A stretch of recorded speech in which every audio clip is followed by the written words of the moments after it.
Olá, meus queridos. Olha, a história do pentecostalismo brasileiro precisa ser analisada sob duas perspectivas. A primeira perspectiva, o pentecostalismo enquanto experiência experimentada, experiência prática de vida, experiência espiritual, tá? Essa é a primeira perspectiva.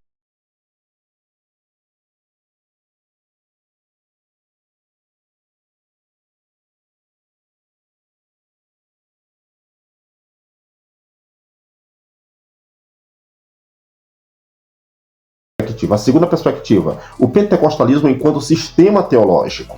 Para você entender isso, eu vou aqui ler um trecho aqui do livro Dicionário Pentecostal. Quem quer conhecer a história do pentecostalismo brasileiro, eu recomendo que compre esse livro. Excelente. Pastor e historiador Israel de Araújo. Diga-se de passagem, um dos melhores historiadores de história pentecostal que nós temos no Brasil.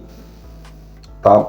Eu estou com esse livro aberto aqui na página 243. Tá? Vamos lá. Fritz Marchulat, alemão, de origem alemã, residia no Rio Grande do Sul e falava línguas. Nós estamos no ano 1880, segunda metade do século XIX. Tá? Esses nomes que eu irei citar aqui vai provar para você que a experiência do batismo com o Espírito Santo, evidenciado com o falar em línguas, é anterior à fundação das Assembleias de Deus. Isto é, antes da Assembleia de Deus ser fundada no Brasil, já existia pessoas que tinham dons de profecia e dom de falar em línguas. Entendeu? Então vamos lá. Paulo Malaquias, pastor da Igreja Batista em Ramada, Rio Grande do Sul, também recebeu a experiência do falar em línguas e de profetizar. O ano era 1908, primeira metade, ali no comecinho do século XX. Carlos Andermani, pastor da Igreja Leto Batista do Rio Novo, Santa Catarina, também recebeu o batismo com o Espírito Santo. O ano era 1909. Pedro Graudi, da mesma maneira, em 1909, recebe o batismo com o Espírito Santo e o dom de profetizar. Tá?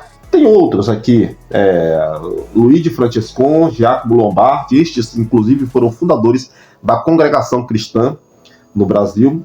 Enfim, todos estes que eu citei aqui, né, na página 243, o tópico é a cronologia pentecostal, todos estes, eles tiveram essa experiência espiritual de profetizar e falar em língua, e isso aconteceu antes da fundação das Assembleias de Deus, como eu falei aqui na íntegra. Isso começou no século XIX, no ano 1880, com o Fritz Marchulat. Né? Pois bem,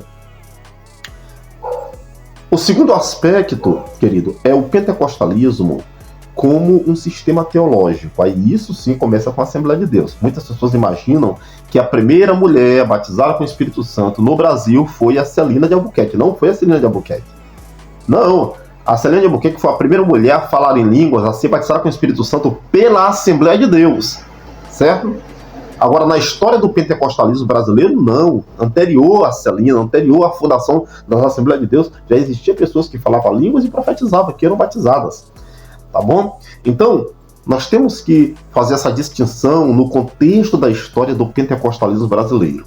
Nós temos, reitero, o pentecostalismo enquanto experiência prática, né? Isso aqui no Brasil, e o pentecostalismo enquanto sistema teológico, enquanto conhecimento intelectual da doutrina.